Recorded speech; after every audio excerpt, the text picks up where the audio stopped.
भाई mentally strong positive thought और success की सीढ़ियां आपको तब मिलती है जब आपका एटीट्यूड ऐसा बन जाता है कि आपकी टक्कर का इस दुनिया में दूसरा कोई नहीं। आप किसी को प्रूव करना छोड़ देते हैं, आप किसी को ये बताना जताना छोड़ देते हैं कि आप भी कुछ हैं, बल्कि आप वो चीजें करनी शुरू कर देते हैं जो इस दुनिया की नजर में आपका चेहरा ऑटोमेटिकली ला देगी। लोग आपको अपने आप सर्च करना शुरू कर देंगे कि हाँ, अब इस शहर में कोई ऐसा बंदा आ गया है जिसकी टक्कर लेना सबके बस की बात नहीं। एटीट्यूड, शेर अपने एटीट्यूड की वजह से ही जंगल पर राज करता है।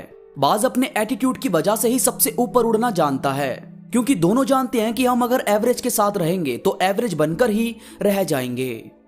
बाज कभी भी कबूतरों के झुंड में आपको उड़ता हुआ नजर नहीं आएगा, वो अकेला उड़ता है और जब जब सामने आता है तो बाकी सारे पंछी खुद ही दाएं बाएं हो जाते हैं। तो भाई अपने एटीट्यूड में सबसे पहली और जरूरी चीज शामिल करो, ग्रेटनेस। जैसे एक पंछी था जिसे उसके मालिक ने हमेशा पिंजरे में ही कैद करके रखा। वो कहीं बाहर उड़ता नहीं था, हमेशा उसी पिंजरे में रहता, उसी में पैदा हुआ, उसी में अब बड़ा भी हो गया था और उसी में शायद मर भी जाएगा। मगर एक दिन उसके मालिक से वो पिंजरा खुला छूट गया। अब खुला छूटा तो काफी देर तक तो वो पंछी उसी में बैठा रहा, क्योंकि उसे मालूम ही नहीं था कि इससे बाहर भी उड़ा जा सकता है, मैं इससे बाहर निकल सकता हूं। वो तो बस उसी में रहा और बड़ा हुआ है। तो थोड़ा थोड़ा करके वो बाहर की साइड आया और हल्के से उड़ने की कोशिश की। वो हल्का सा उड़ा तो पहले तो गिर गया, फिर दोबारा उठा और जोर से उड़ने की कोशिश की। इसके बाद तेज हवा आई और उसे अपने साथ उड़ाकर ले गई। पहले तो उसे समझ ही नहीं आया कि ये कौन सी दुनिया है, ये मैं कहां निकल गया हूं, मेरा मालिक जो मुझसे इतना प्यार करता है वो मेरे बारे में क्या सोचेगा।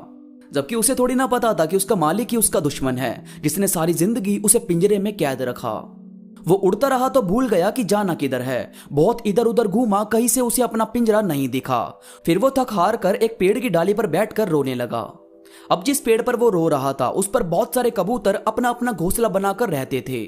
शाम के टाइम वो अपने घोंसलों पर आए तो उन्होंने देखा कि कोई नया पंछी उनके पेड़ की डाली पर बैठकर रो रहा है। उन्होंने सबने झुंड बना लिया और उससे पूछना शुरू किया कि कौन हो, कहां से आए हो और रो क्यों रहे हो। तो उसने पूरी बात उन बाकी कबूतरों के झुंड को बता दी। अब जब ये सबने सुनी तो सारे कबूतर जोर जोर से हंसने लगे। अब बेचारा ये कंफ्यूज हो गया कि ये तो मेरा मजाक बना रहे हैं। फिर उन कबूतरों में से एक कबूतर ने कहा कि पागल, तुझे रोने की जरूरत नहीं है, तू उस चीज से आजाद हो गया है। वो एक बंद पिंजरा जो तेरी काबिलियत तुझे बता ही नहीं सकता था, तो तेरी काबिलियत ने तुझे खुद ही ढूंढकर उस पिंजरे से बाहर निकाल दिया। तू किसी पिंजरे में रहना डिजर्व नहीं करता। ये पूरी दुनिया, ये नीला आकाश तेरी उड़ान के लिए बना है। तू उड़ाकर हमारे साथ दाना चुगने जाया कर और शाम को यहीं किसी डाली पर पिंजरा बनाकर हमारे साथ रही हो। हम सब हमेशा खुश रहते हैं। बस उस दिन के बाद वो नया पंछी सबसे दूर दूर तक उड़ सकता था, घूम सकता था इस पूरी दुनिया में। तो यार बात होती है कि आप जिस दायरे में रह रहे हो, देखो कि क्या इससे बाहर भी दुनिया है, क्या इससे बड़ी भी चीज अचीव की जा सकती है। और की जा सकती है तो भाई छोटा सोचने की नीड नहीं है, हमेशा ग्रेटनेस हासिल करो। इसके बाद है अम्यूजिंग, मनोरंजक, जो सबको हंसाए। उनकी बातों को सुने, कुछ ऐसा आपको बनना चाहिए। आपको पता है ये जो बड़े बड़े एक्टर्स होते हैं, कलाकार होते हैं, ये हमें उम्र भर एंटरटेन करते हैं। अपने अभिनय से हमें हंसाते हैं, रुलाते हैं, हमारे अंदर जोश भर देते हैं और इसी वजह से हम इनसे बहुत ही ज्यादा अटैच भी हो जाते हैं। और कभी जब ये इस दुनिया को छोड़कर चले जाते हैं तो हमें काफी ज्यादा पेन होता है कि हमारा पसंदीदा कलाकार इस दुनिया से चला गया। तो यार देखो, उन्हें ना तो आप पर्सनली जानते थे, ना कभी मिले थे। वो बस एक आर्टिस्ट है जिसके तौर पर आप उन्हें जानते हो। इसके बाद भी आप उनसे इतने ज्यादा अटैच हो गए। यानी कि आपका किरदार, आपकी छवि ऐसी होनी चाहिए कि अगर पर्दा गिर भी जाए तो लोग ताली बजाते ना रुकें। इसीलिए थोड़ा एंटरटेनर होना जरूरी है, इससे लोग आपको जिंदगी भर नहीं भूलते। इसके बाद है सपोर्टिव। आपके लिंक में कोई इंसान है या आप खुद भी हो।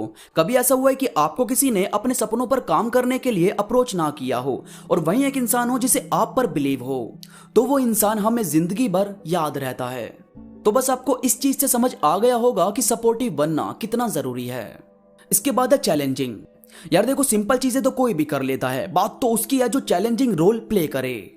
अब जैसे श्री राम अपनी वाइफ के लिए एक ऐसे राक्षस से लड़ने के लिए आगे आए थे जिसने काल को भी अपने वश में किया हुआ था, और नतीजा क्या सामने आया कि सत्य की जीत हुई और आज हम श्री राम की पूजा करते हैं। तो भाई चैलेंज लेना बहुत जरूरी है। याद रखो, दुनिया के इतिहास में सिर्फ उसका नाम लिखा जाता है जो या तो जीतते हैं या अपने हौसले से सामने वाले को हिलाकर रख देते हैं, उनका नहीं जो हारने के डर से गिव अप कर दें। तो थोड़ा सोच कर चलो। और भाई केयरिंग बनना बहुत ही ज्यादा जरूरी है। अपने लिए और अपनों के लिए केयरिंग इंसान होना ही चाहिए। अब जैसे आपकी किसी से फीलिंग हर्ट हो रही है, कोई आपकी खुशियों को नहीं समझ रहा, कहीं आपको परेशानी आ रही है, तो जाहिर है आप ऐसी हर चीज को खुद से दूर कर दोगे जो आपकी खुशियों को मार रही है। यह होती है खुद की केयर। और आपके अपने किसी परेशानी में है, वो आपसे कुछ मदद चाहते हैं या वो हेल्प नहीं मांगते तो भी आप उनकी मदद करने के लिए आगे आते हो, यह होती है अपनों की केयर। यही चीज देखी जाती है कि किसके बुरे वक्त में कौन साथ खड़ा है। इसीलिए किसी के वक्त का मजाक मत बनाओ, हो सके तो उसकी मदद करो ताकि सबकी जिंदगी ब्यूटीफुल तरीके से चल सके। दोस्तों उम्मीद करता हूं मेरी बातों ने आपके अंदर एक जज्बा भरा होगा, आपको ये वीडियो पसंद आई होगी। वीडियो में आपको कोई भी बात अच्छी लगी हो तो लाइक जरूर करो और कमेंट करके मुझे जरूर बताओ। इसके साथ ही मुझसे इंस्टाग्राम पर अभी जुड़ो, इंस्टा पर मैं काफी चीजें अपडेट करता रहता हूं जो मुझे यकीन है कि आपको जरूर पसंद आएगी। इंस्टाग्राम का लिंक नीचे डिस्क्रिप्शन में मौजूद है। तो अभी के लिए बस इतना ही, मैं मिलूंगा आपसे नई वीडियो के साथ, तब तक के लिए धन्यवाद।